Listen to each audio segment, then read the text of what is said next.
February the 15th. It's Saturday. We're running on a little CP time. But today is the day for our curl talk, our corporate curls. They're talking today. It is 2020. In the year of 2020, we are dealing with natural hair at its best. So, hello to all my curly girls. Hello to all my naturalistas, whether you're straight or you're curly. Whatever your journey has been, welcome. I'm so glad to be able to share this first curl talk of the year with you guys. I wanted a small and intimate setting, something that was just different for our area. And so you've seen the post. My clients have heard me talk about this, and they're like, girl, when you gonna do this? Are you for real? So it's here. We're here. And I want to take you on this journey with me to enjoy something that I don't think people in South Georgia have really talked about. I really want to just engage you guys. Hope you enjoy it. If you have questions, post them. My husband hopefully will read them and we can respond to them. But we're going to today focus on natural hair in the corporate arena. That's a real struggle for some. And so how are we feeling about transitioning to curly hair in this year of 2020? All right, you want to come along with me? You want to see what's going on? What are the curly girls talking about? Well, let's do it. They have such varied experiences. This is what creates the whole, you know, it's so many roads to this, inroads, and so everybody has such a different journey, a different curl story to tell. And I love having that conversation because it helps me understand where you need to go, where Maggie needs to go, where Latoya needs to go, where Lori needs to go. So everybody is in just in different places. And so that's the thing about natural hair that is different from stylists that specialize just in natural hair versus tight coils, kinky hair. It's a whole different genre of fabric that you're dealing with, if that even makes sense. It's just not the same thing that you would do for one over another. So you have to really, you have to take time with it. It is time consuming, but it's worth every effort. When I see these women coming in here like, bam.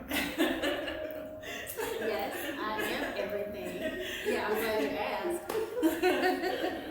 So one of the questions that we were talking to you all about and sharing with the audience is, when you transitioned, was this a rough period? Did anybody, you didn't transition because you were good and natural. You transitioned, was that kind of rough for you during that period? The big chop, I mean, that was my biggest fear. Because like I said, I was already natural, but I was a straight natural. Right, so right. That's how I would look with it. Go back to the red and the peaks. Yeah, how it would look on me. Now, in corporate America, do you think the fears that you had were perceived fear or based on realities of previous experience or even watching somebody else's journey? You know, you're like, oh, let me just see what happens with her. Let her try first and see if it goes well. Anybody? I think it's some of both. And I guess if we talk about our personal experiences, my personal experience, I think for me it was more my perception than the reality, because when I actually went to work, I guess it was embraced more than when I expected it to be embraced. But I noticed that most of my discomfort with the big chop it was just me not feeling comfortable with having my hair that short, it being natural, not having a relaxer in it, and having to go to meetings and sit around people and be different than what I've been before.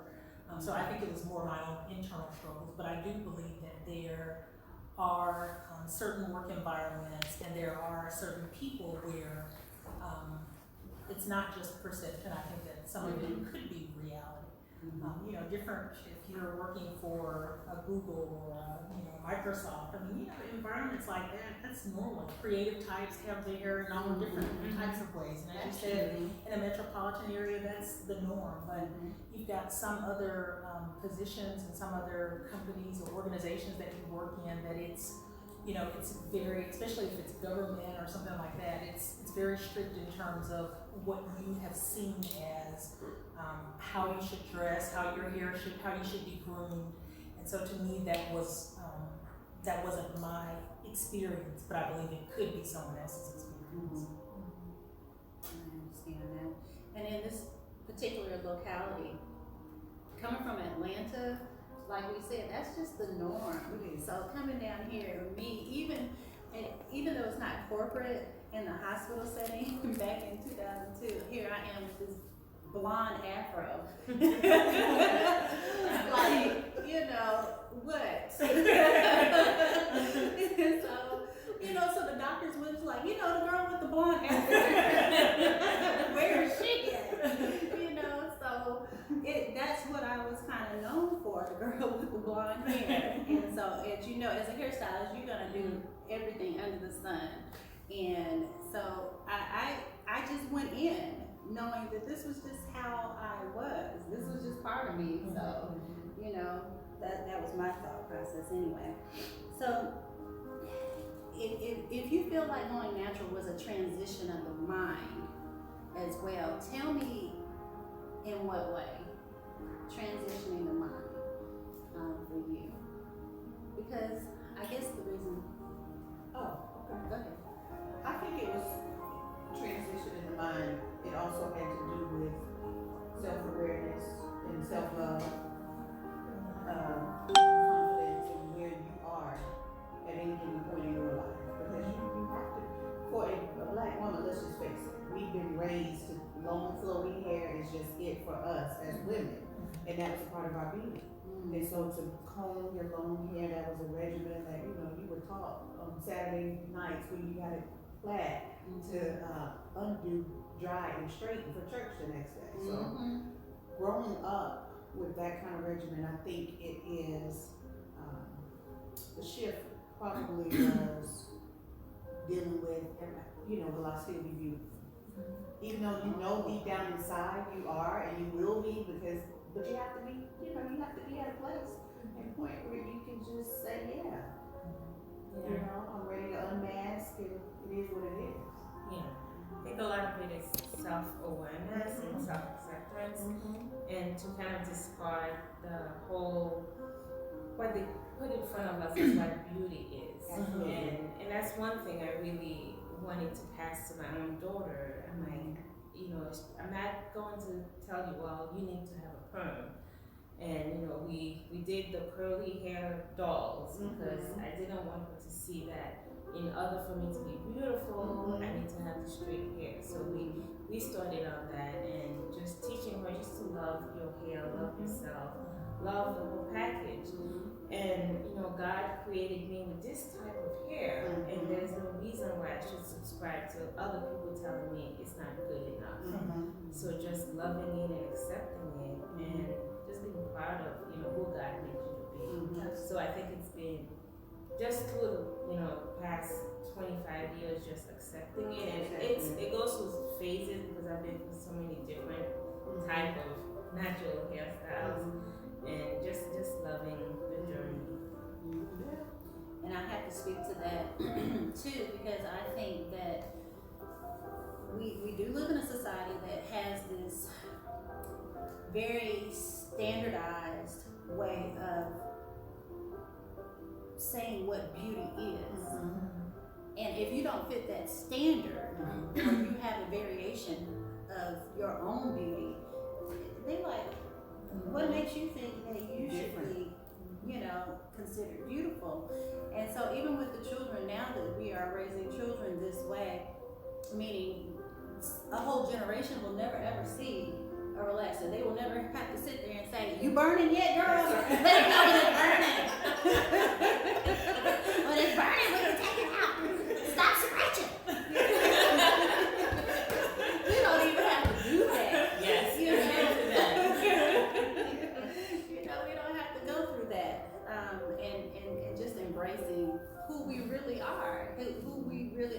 far as just how we were made. And it's okay. I mean, and I'm not speaking against it. If that's what you choose, then that's just what you choose. That's the beauty of women. We can wake up one day, and you know what? I'm getting ready to shave all my hair off. It's just that kind of day.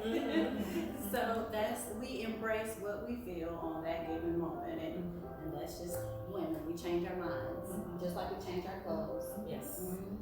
I think And we're allowed to. it's actually healing too. I think it's you said the self-awareness, but for some people, and I'll just speak on me personally, I think, it's a little different even when you talk about the difference in skin color. We dare not go there, but I think it's important to mention that because you say what society says is beautiful. And so we're all black, we're all African American women, but you're of one skin tone, I'm of another. And so when you are of a darker skin tone, I think sometimes you've been raised to, based on what you see as and what you hear people say is beautiful. You can have two little children right beside each other. One could be dark, one could be light, one could be dark with short hair, one could be light with longer hair. And if you had 100 people to pass by those children, I'm willing to bet you that they pass by the one that's lighter with the longer hair and say how beautiful they are. But the darker child wouldn't be told that as often. And so a lot of times what you end up doing is trying to basically put yourself in a position to where you look more like, you can't change your skin color, Right. but you can change your hair and you can change everything else. But I think once you go through this natural hair journey, you are actually able to go through this process where what you thought was beautiful, you no longer have to view it that way, and you start learning to love and to embrace you for just you. And when you take off, the hair, when you take off the straight hair and you just really look at your hair in its natural state, and even though my hair is blown out and straight, I see it as it is. I wash it, I see the kinky, curly parts of my hair in its coarse state. But I look in the mirror and I don't look at me as being anything less than who I am. And that was a journey to get to the point to where I felt that way. But I feel like natural hair allows a lot of us who may have some deeper issues about ourselves and being comfortable in our own skin, that actually natural hair allows you to go through that healing and to really embrace just you and your beauty in your own state. And so that's what's so beautiful about this process. If I can say anything good that's really come out of it, it's just loving that and being okay with that. Well, everybody, I think a good depiction of what you were just saying is Natalie Ever After with Sanaa Lathan. Although hers was not complexion, it was still healing that needed to take place, and when she shaved it off, it was just freedom. It was therapeutic, even for her to release everything about hair that was instilled in her from a child. Even her mother was like, "Oh, your hair, you can't mess up your hair." So all of those things combined just helps the journey. When you realize, okay, look, I'm one of my hair. He already said it best. And it's deeper than just Yes, hair. it is. All of this natural hair process is deeper than just hair. It's a lot of things. When I got back from Spain, I think it was 3 years ago, and I don't know, I was over there doing, we were doing hair, we were making flaxseed gel, you remember that, Drew? They didn't have anybody to help them with their natural hair over there. And so in Spain, it's just a hodgepodge of cultures from everywhere, from Nigeria, it was a little weird to see Japanese people when you go in a Japanese restaurant and they're speaking Spanish. I was like, something ain't right. But all the sisters were coming and they were like, "Ooh, I love your hair. Show me how to do your hair." So they were coming over to our apartment and I'm whipping up flaxseed gel. I'm cutting hair. I'm like, this is now a business trip. This is now a business trip. But when I got back, it was just something in my spirit that wanted to just be free. And I said, "Babe, I want to cut my hair off." Would you be okay with that? Would you? And he was like, I'm used to that. You always doing something. So he took me to the barber shop, and baby, when that razor went over my head, I was like, thank you. It was a release. Yeah. It felt so good. It was something about that buzz. I was like, yeah, that's more like it. I feel free now. Now I can just tend to some other stuff. That's right. It was about, this was not my priority. Now I had things to do. Right. And hair just wasn't on the priority list. And that made me feel really, really good to have my husband support that. Right. Because if I hadn't, then that would have been a source of frustration. That's right. You know, because I'm like, this ain't you out there trying to twist and do this and do this. So I'm growing it out now for him, just to thank him for all his support. So this is Little Miss right now, but hopefully she gonna be Big Mama soon. Yes. So let me ask you this. If you were to try to get a senior position in one of these, Fortune 500 corporate companies, do you think straight hair is an absolute must? No. Okay. Not today. No. Yeah. Not in the year of 2020? Yeah, a lot has changed. Yeah, a lot has changed. Okay. Good. So, and that leads me to my next question.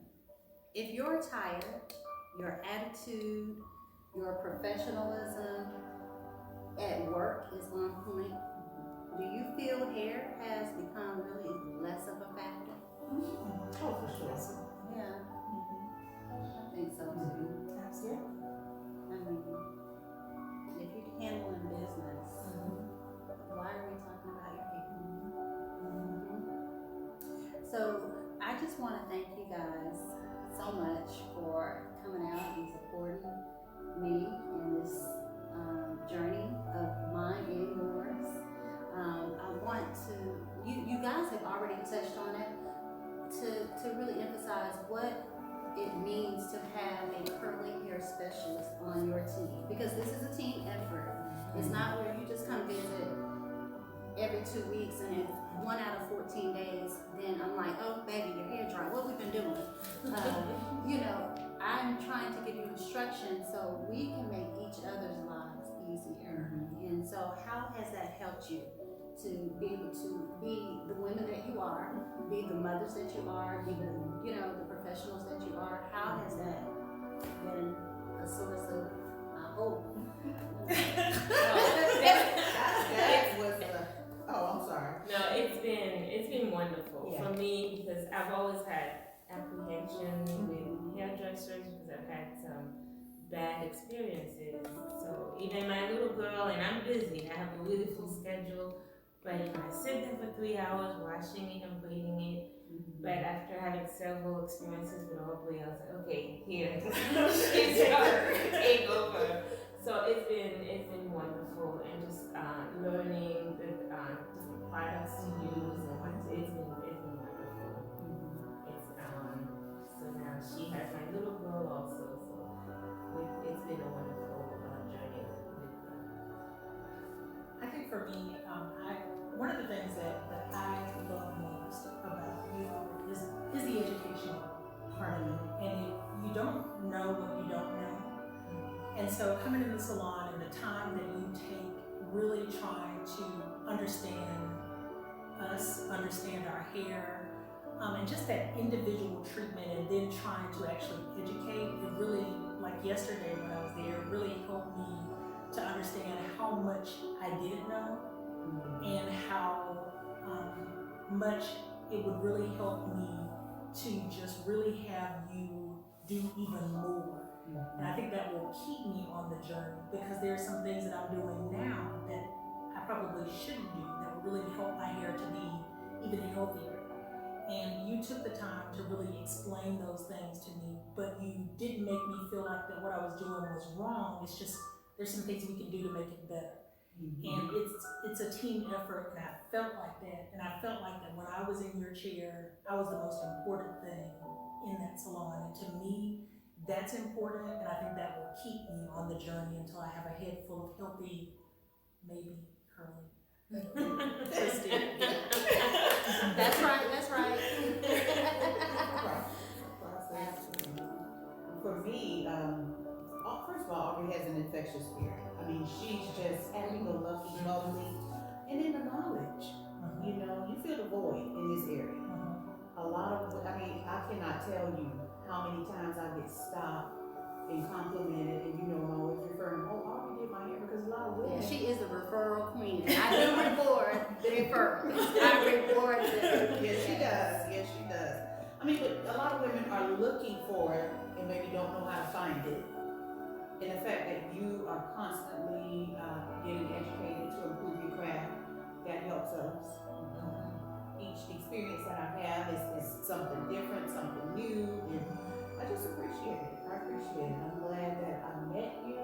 I think I met you at Sam's, and one day I just came into the salon and said, listen, I'm telling you, you gotta do something. And you were like, okay, so you're ready. I was like, yes. I had the blonde. Yeah. So we transitioned to black. So yeah, I appreciate it.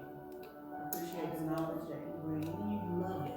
I love how you love. You're passionate about what you're passionate, so it makes me happy. Well, I appreciate you guys, and I thank you so much. And I hope this journey has been enlightening and empowering for everyone. Anybody that's on the fence about natural hair, I think you have got a little bit of the iceberg of the natural hair community. You have support, and we probably will be revisiting a Curly Girl workshop at some time in the future. But the special announcement is this: the royal treatment will be moving. I cannot give you a date just yet, but we will be moving from Salon Volume to our own little hair studio in Leesburg. And so that's going to be happening soon.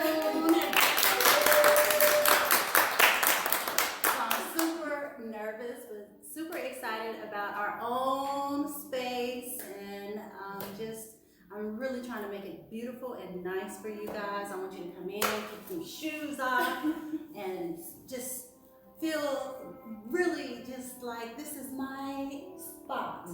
And it's not gonna look like no place in Leesburg or Albany. You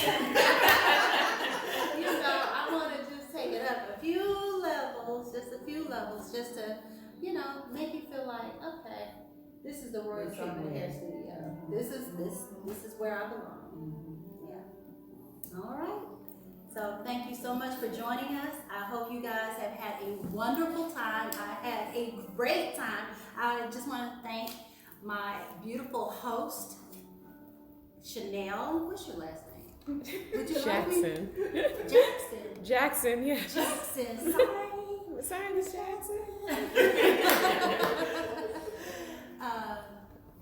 And my supportive husband, my videographer, and my second videographer, Miss Drew, Lil Mama, and my supportive audience in the back. Can we get a shot of the audience in the back? And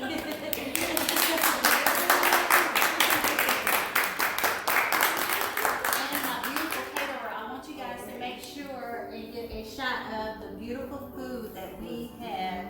It was all so delicious. Yes. So That's good. Can't wait to get back to it. I know, right?